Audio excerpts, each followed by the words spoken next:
Hello, everyone, and welcome to this episode of From Page to Stage. I'm your host, Wendy Corner, and this podcast is for you if you are an entrepreneur.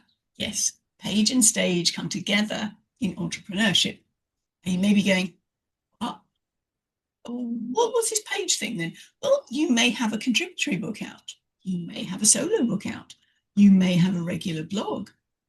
If you're an entrepreneur, you've got socials, haven't you? What's that if it's not published work? Check that box. Go you. Well, what about the speaky thing, the stage? A lot of people come to me and go, oh, no, can't possibly do this public speaking thing. No, it's not me at all. I'm shy. I'm an introvert. My response is, can you have a one-on-one conversation with somebody? Yeah. Then you can do a podcast, just like we're doing now. So come on, get on podcasts and share your brilliant wisdom with the world.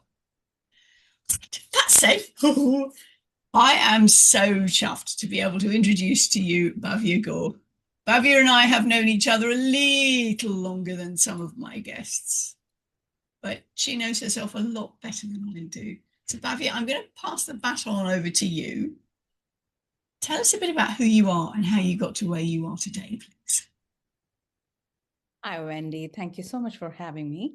And a warm hello to all of your listeners and watchers of the podcast. Well, it's very hard to put yourself into words because I believe we are magnanimous beings. We have different facets to our personality. Mm-hmm. So I will start with, I'm a humble human being from very humble beginnings, originally from India. And then I moved to North America. And here I am today sitting and chatting with Wendy. Who's in Panama. Oh my goodness. This is like, it's truly global. So it is. Sorry, I disturbed you. Carry on. Well, I am a certified trauma-informed coach. But before I became that, I have been on a healing journey where I was trying to get to know myself better. And while on that journey, I ended up going on the other side and helping others do the same. Mm-hmm. So for the last 28 years or so, I have been on this journey. And these are just tools I use, but because you asked me to introduce myself, so, people know what I do. I am an Akashic Record teacher and started with Reiki Master, have been on that journey, a breathwork facilitator, and I have been dabbling with crystals, shamanism, and you name it, a lot of pieces of the jigsaw puzzle that I got from delving into different modalities. But Akashic Records is my path. So that is where I am and have been for a long time now. Okay, so for those of us who are uninitiated, Akashic Records? Okay, so it's just a fancy name. It comes from Sanskrit. Akash in Sanskrit means ether, so space, okay. Or you can call it universal consciousness. So Akashic Records are nothing else but an energetic imprint of everything that has ever happened, is happening, and will happen. All of that stored in the etheric levels or the electromagnetic field that we all are a part of. It's not something outside of us. Space or ether is also one of the 5 elements that we all are made of. So we don't have to go somewhere out searching for it. It exists within us. And when we are done with the survival patterns and all of that, that is when the higher chakras, I'm sure the listeners would understand because yoga has really helped gain awareness about the different chakras. So that is when we start tapping into the higher consciousness. So Does that make sense? That certainly helps, yes. And you have access to that information. Yes, I'm able to tap into that. And I use it as an empowerment tool. I don't use it as a fortune telling thing because I don't believe in that. We are in progress. We are co-creators. So nothing is set in stone. We are always changing, always evolving. And what that means is that the effect of who we are starts showing in our, not starts, it actually always shows in our world. And as we are evolving, our reality also changes with it. So nothing is set in stone.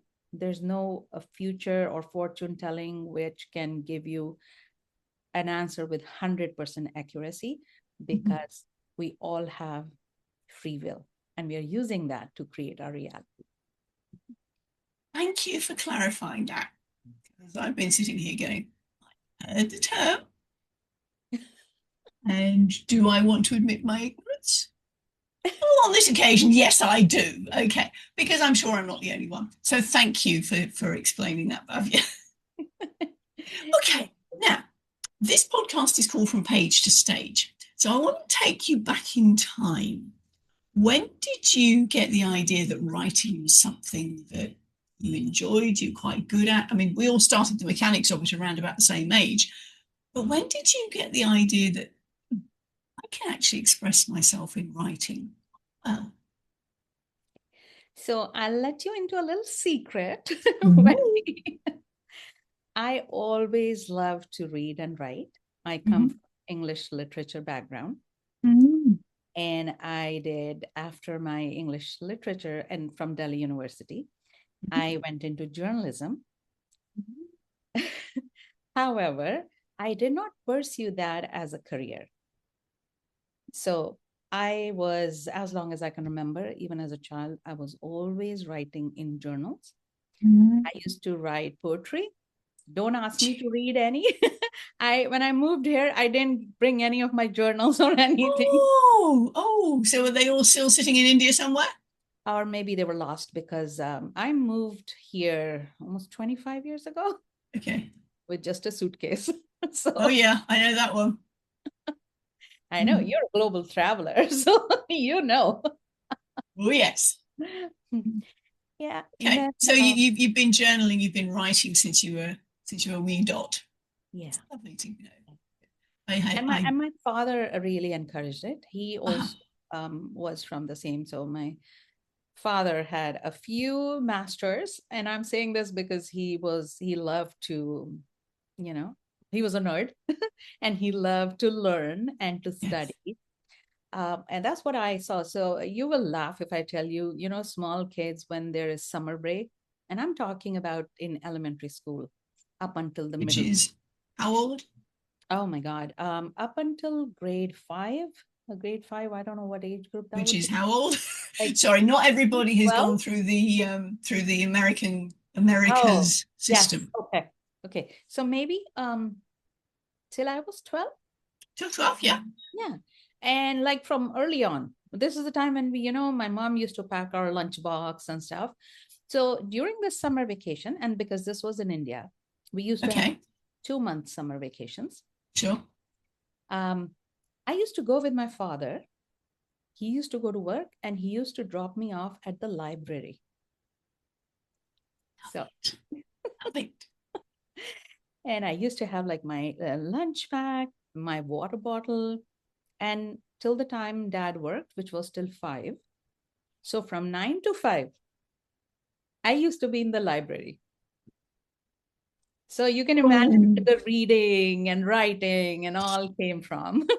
Oh, what a sponge you must have been. Fantastic. And good on you, Dad. Good on you.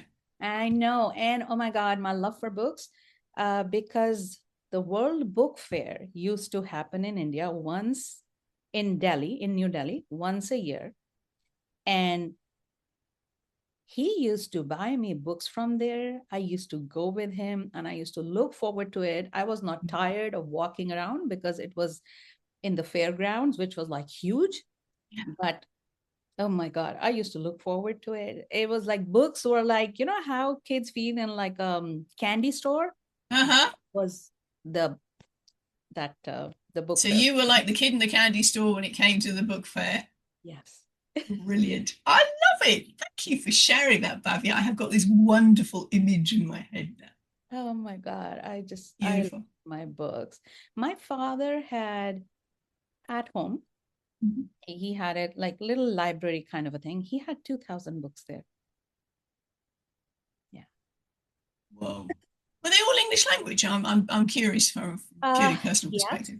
English. And because my father was actually he was a joint editor. Again, you know, going back to that background. Mm.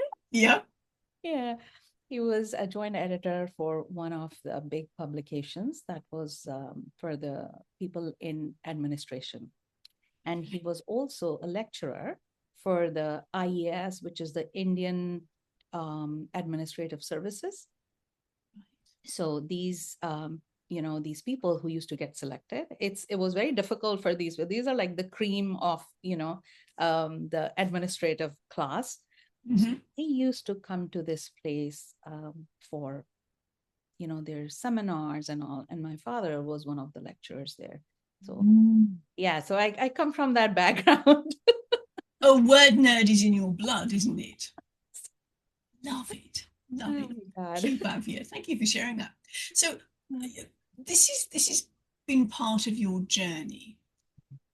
You've got a published book out last year, 2012, 24. 2024, December 2024. And this is the book. Worthy to be me. Beautiful. Give us a synopsis of that one, would you? Yes. So this is actually more of a memoir. And it's not the complete memoir, of course.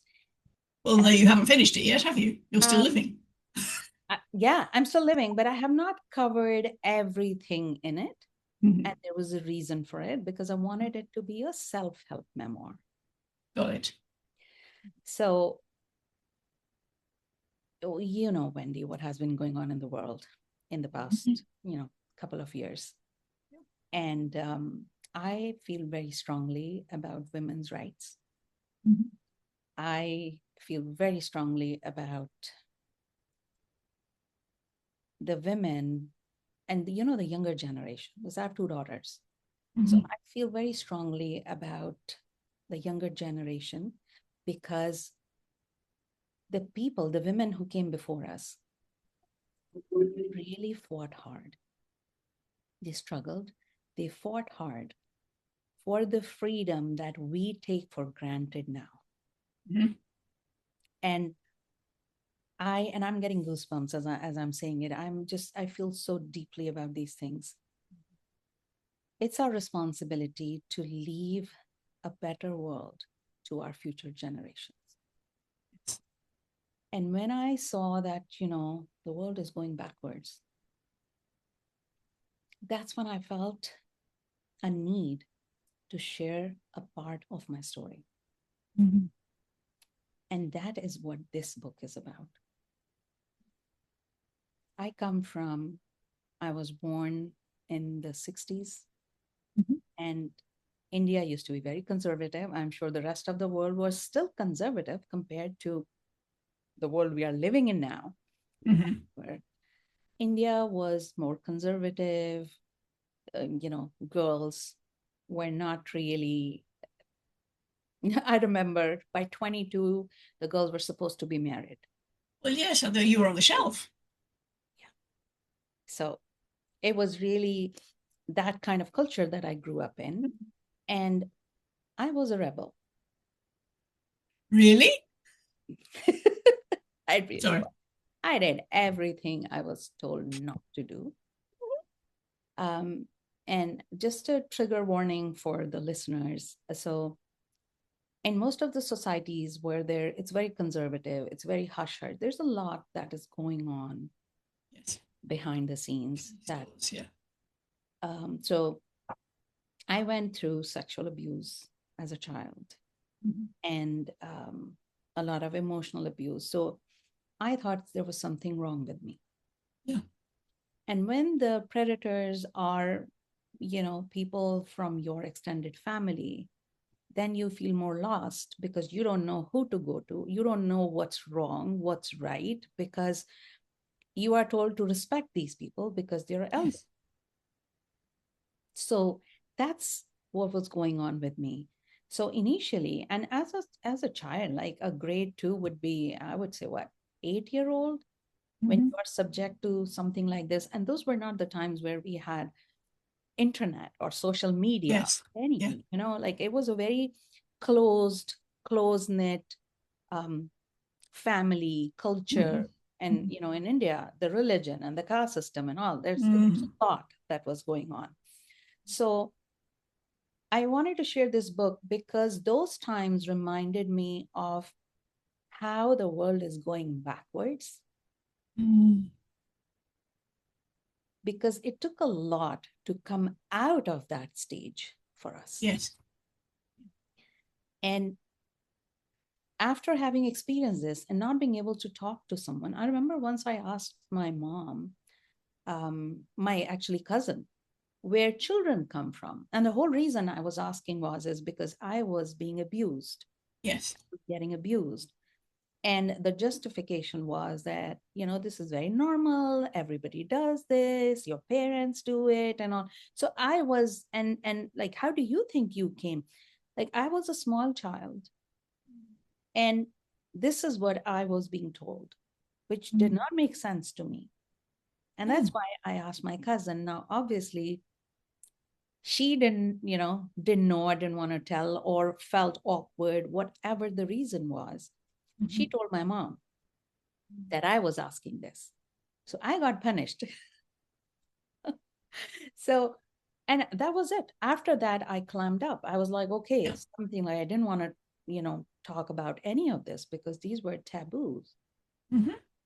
So, coming from that, and when this abuse continued, like I tried to find ways of, when these, and there were a couple of like 3 people, different people, um, but within the extended family. So I learned Mhm. to avoid them.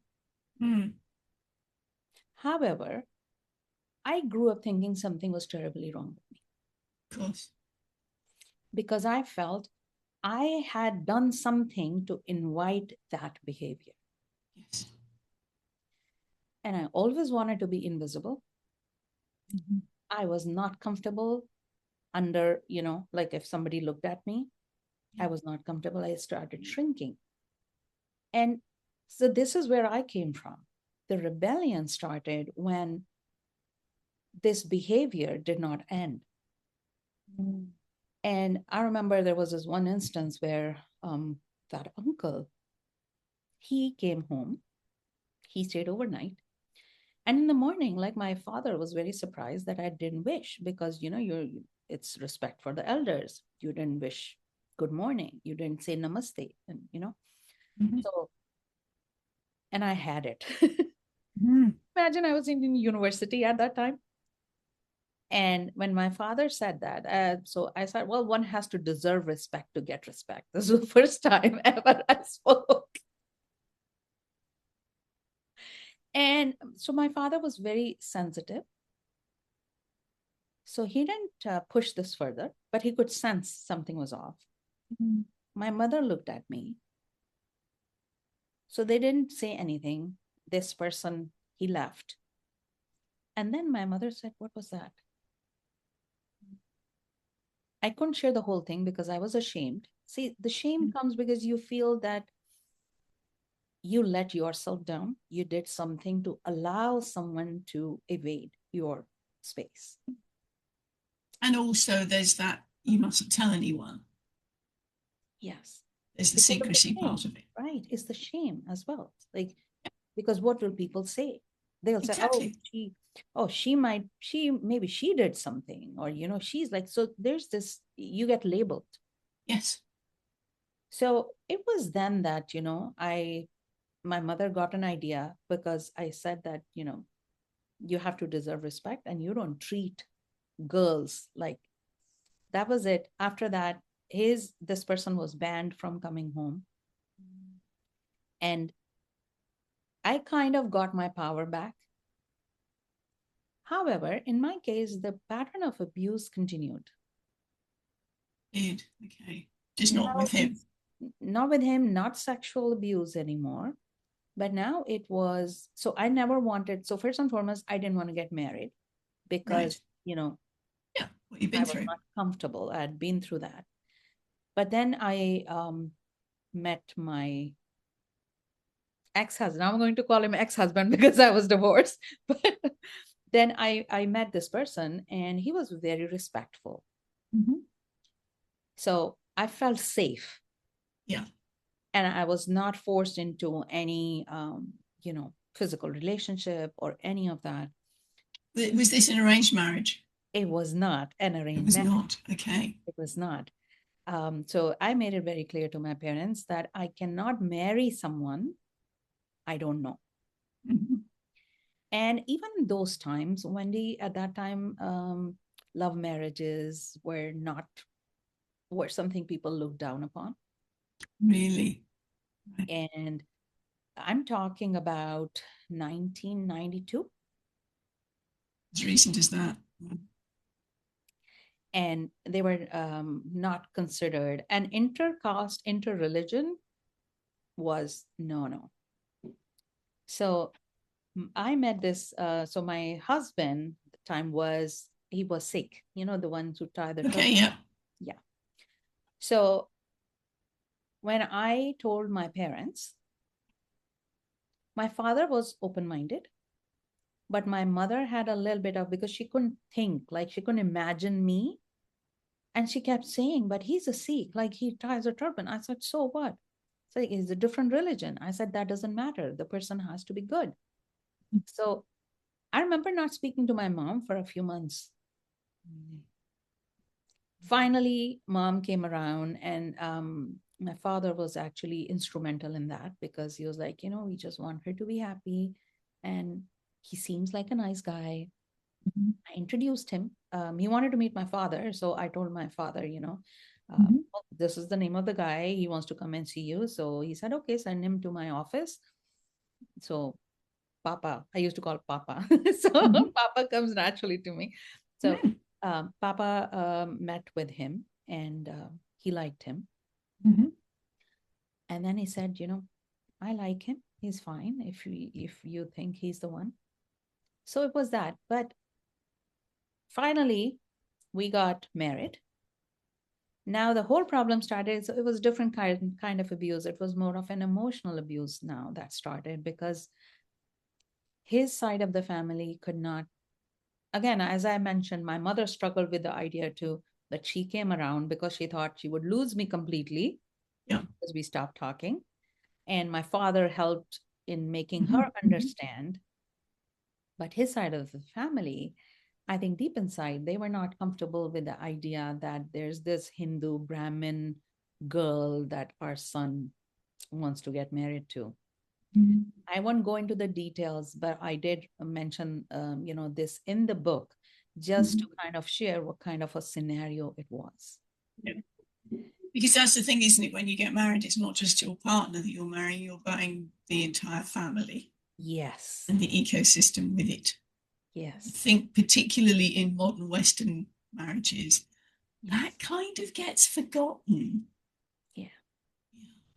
Oh. And it's also because Wendy, in a nuclear family, it doesn't matter that much, I think, because you're meeting for occasions, for festivals. But when it is a joint family and you are living in the same household, it's a different story altogether. And the groom's mother, my understanding of Indian society is that the groom's mother really holds a very large power card. Yes. Yeah. And okay, this part of my life was because I'm married out of choice. Like I was the one who said, I want to marry him. There was so much pressure. Oh my God, Wendy, wherever you go. So everybody, so when are you getting married? And your parents also. So did you find a boy for her? Did you find someone for her? Did you find, like, oh my goodness, like this is something that the men, and at that time, you turn 21 and everybody starts sending you proposals. And some of the aunts or some of the relatives, they get offended because from their side, they chose the perfect match.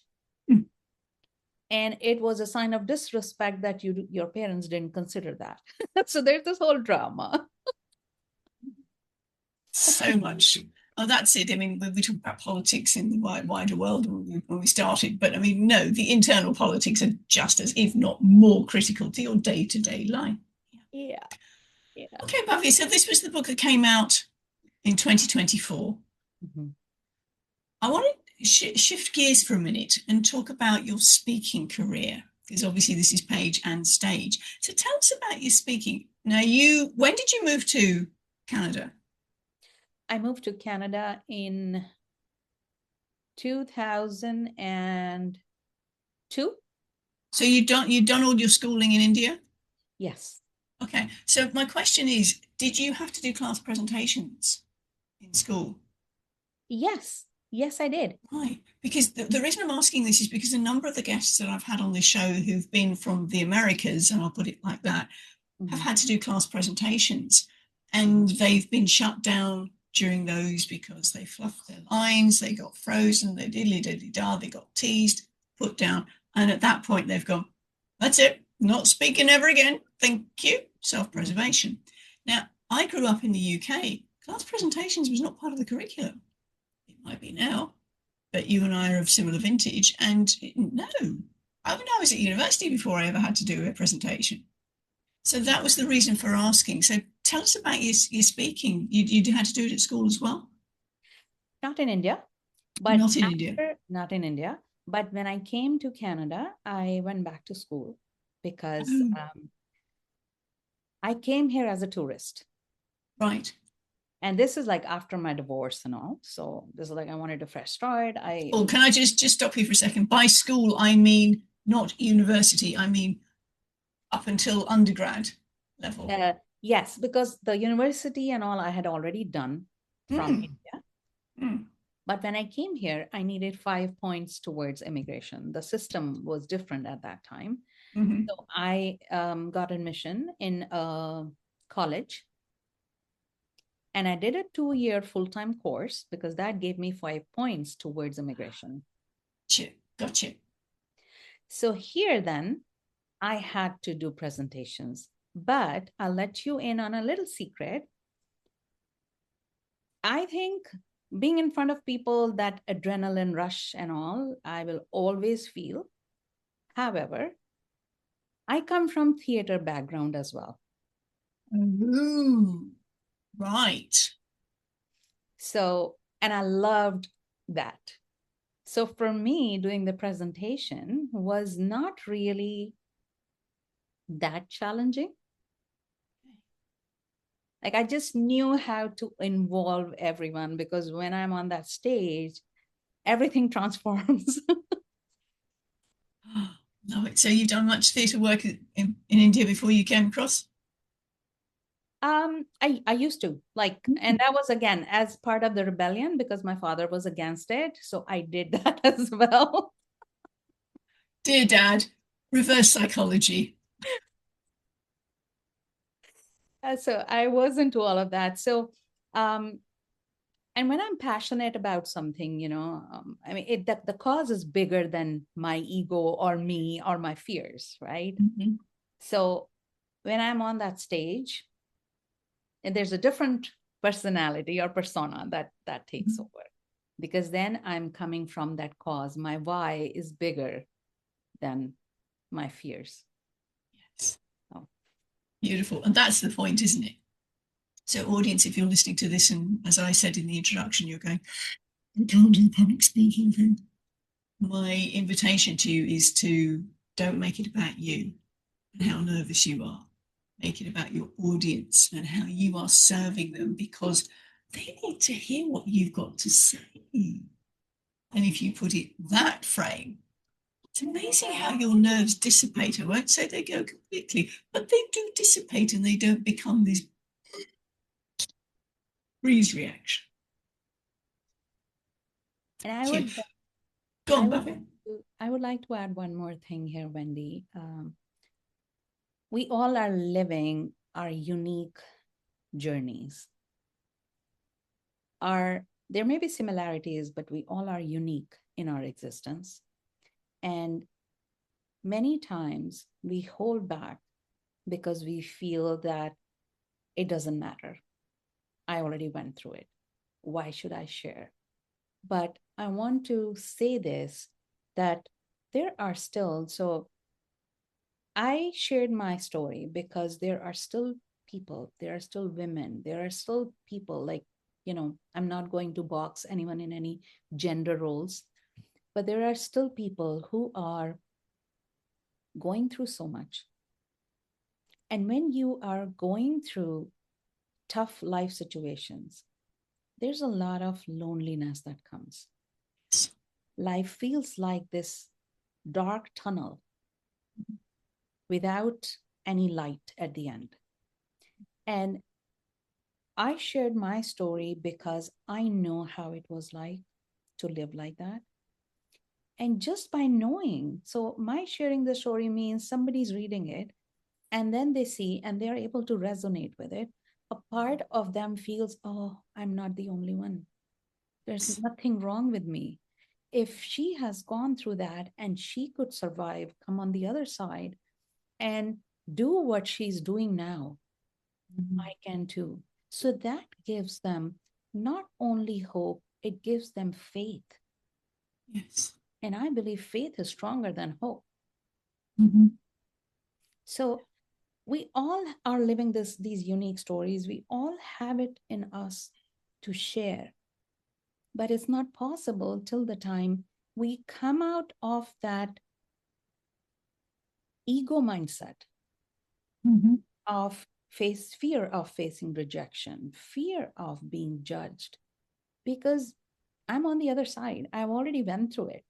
I know it's my life. So if somebody has their opinion about it, they have a right to their opinion. Their opinion does not change my lived experience. Exactly. Yeah. And because I'm on the other side, I'm not in that wounded mode. So somebody's opinion does not touch me, does not affect me, because I have grown through that experience. I have become. As I say, you're speaking from the scars, not the wounds. Yes. And from the scars, there's so much wisdom that has come through that experience. Yeah. And that's why I'm able to relate. That's why I'm able to empathize with others. And if somebody is coming from a place of judgment, maybe deep inside, perhaps not the same wound or similar wound, maybe life has wounded them and they are trying to find their way out of that wound. So I have empathy for them. So there are an awful lot of wounded people around at the moment, aren't there? Yeah. Oh, okay. Thank you for sharing that, Bhavya. So your speaking career, you started it in your college days. You've had some experience in theatre. And now I know that you do keynoting work. Do you do workshops as well? I have not done any. I haven't had an opportunity, honestly.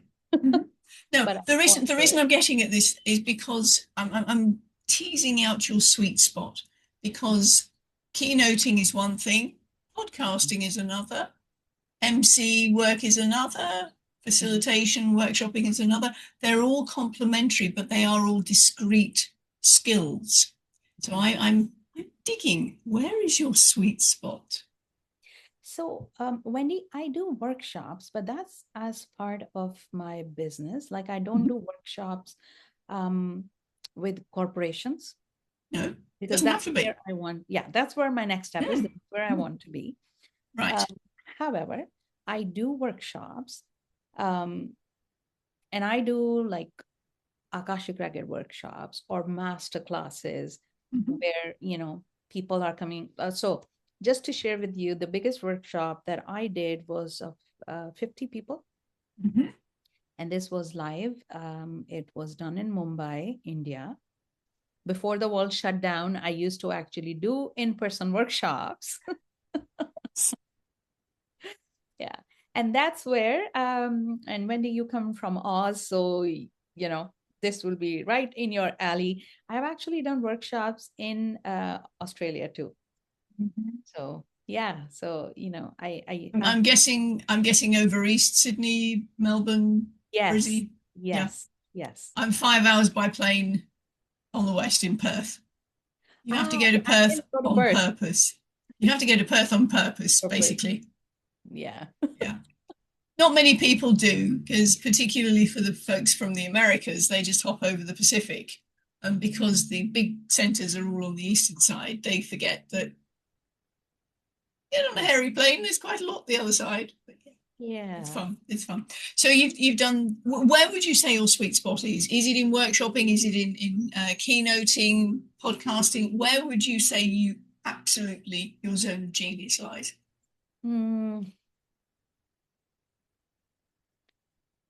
I think I don't have any podcast yet. No, but you've been podcast guesting, haven't you? Yes, yes. I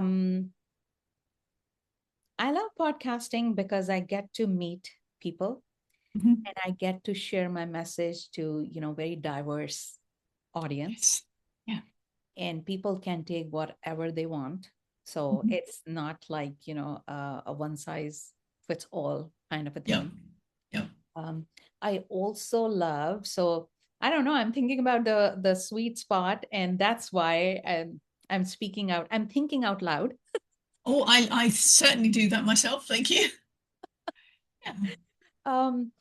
I love workshops too, because during the workshops with the tools and everything, I can see the results. Yes. I can get feedback from people, and it makes me very happy when they have breakthroughs. When they feel like, oh my goodness, like it's like suddenly a light bulb moment. Yeah. And to witness that is absolutely amazing. It's like fast results, and you feel, oh, there's a instant gratification that Yes. Yeah. You get that dopamine hit well and truly, don't you? Yeah. It's brilliant. Brilliant. Yeah. Lovely. Thank you. So you would say then maybe the workshopping is your favourite. And talks too. And I love it when the talk is done and then there is like this dead silence, and I'm like, thank you. My thank you is that, okay, I'm done. Yes. And then suddenly, like, everybody starts clapping. Or for one of these talks, so that I did a talk at it was a blue talk at Columbia. And this was like a last minute thing. So what I mean by last minute is that I literally came to know about it like today, and the talk is next week. It was like that. Okay. Right. And that got you focused. Yeah, that got me focused. And I'm like, and I was asked, like, maybe this is not enough time. I said, no, I can do it. Like, I was in that mode, like that theater personality is like, okay, yes, I can do it. And I went there. This is the first time I was speaking in front of this group of people. It was very engaging. And, it was like, I was done the talk. And then I'm waiting. I said, thank you.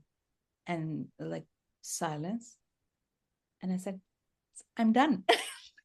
And then everybody stood up and clapped. So a standing ovation as well. Go you. That was really good. That just felt, I didn't know what to expect, but getting that kind of response it was really like, I'm sure you can see how I'm beaming right now. Oh, yes. Oh, yes. Yeah. So I don't know. It's kind of like, you're asking me, you have 3 children. Which one is your favorite? Oh, yeah. Yeah. I get that. I think because, as I was saying, the point I was making was that they are complementary, but they are still distinct skills that you need to have.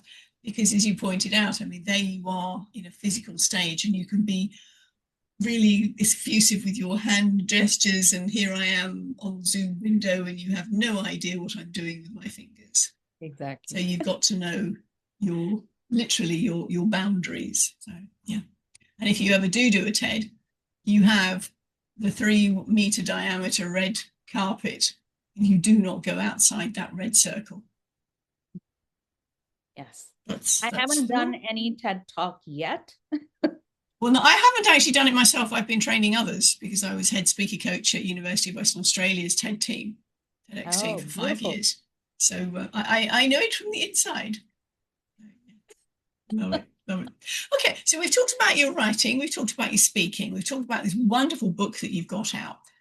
I just have to ask, is there anything else percolating under the surface that we might be able to look forward to? I do want to write, because definitely there are parts of my life that I want to share. Mm-hmm. And I thought I would do it last year, but I did not. Okay. But that is something that I wish to get back to. Right. Is this another solo book, or are you contributing? Where are you going with this one? I have contributed in a few books, but this is because it's not a story, like it's just not a, like a 4 or 5 page thing. Okay. So I want to you want some more depth in there. More depth and more, because this was like in 130 pages, because I wanted it to be self-help. Yes. And this was the time when in US the abortion rights for women and all of that was going on. So oh God, the vice president, Kamala Harris, she fought she was in the election and then she lost. It was during that time I felt very strongly about what was going on. So I just I couldn't sit on the book. Right. So this is what I wrote at that time. But there is so much more I turned 57 this year. So there's so much more that I have witnessed in life, so much more I have gained through experiences in life that I want to write that also.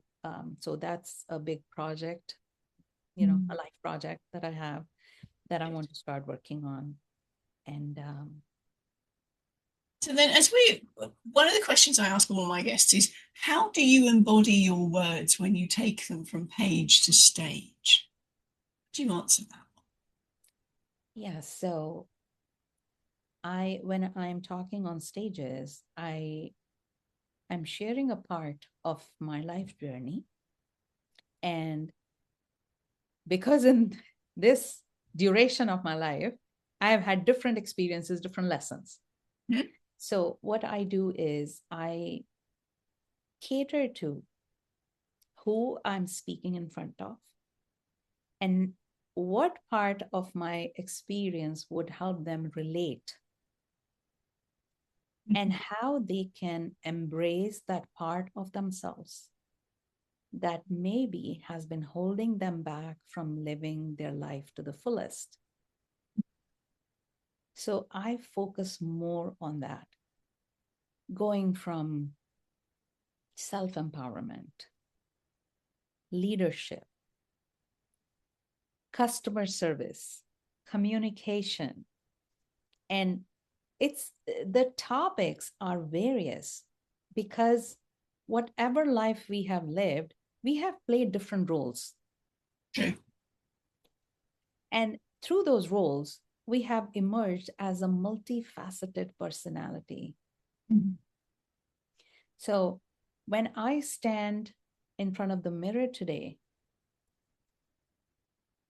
who I was, what I went through, who I became, what I'm currently going through, from person coming from a service background, working in the travel industry, working as a flight attendant, as a manager in the hotel industry, working in car rentals. And from that to a business owner, a certified coach. And when I'm saying this, like I went through a rigorous 1-year training because being very energy, healy, feely, that kind of person, I needed more grounded approach. Sure. So that, then doing breathwork facilitation to help with the breath, because, and everything I have done is to get to know myself better. I never did anything because I wanted to teach or as a career.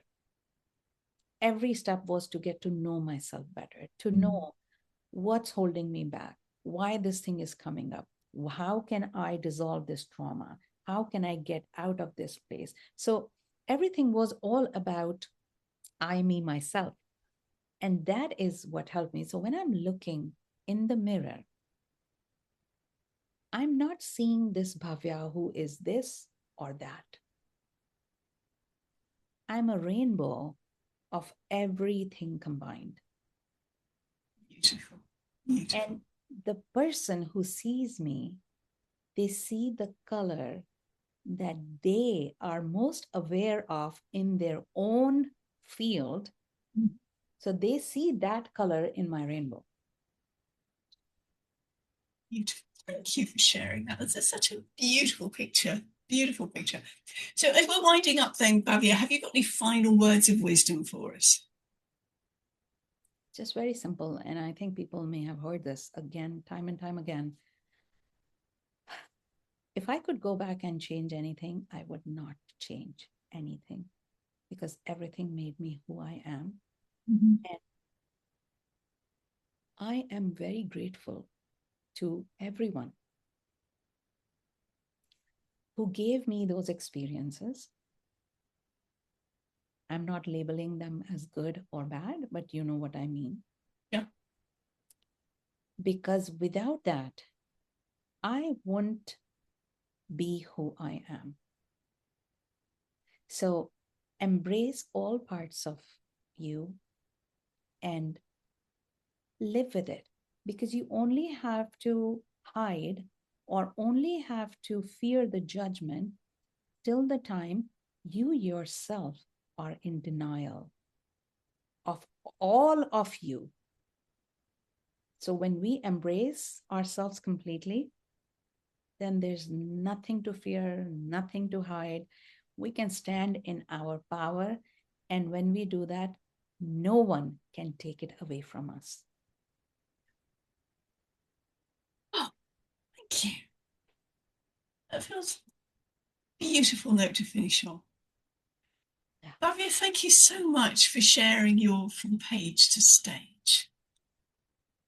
For now, Thank you, Wendy. Thank you. bye from us.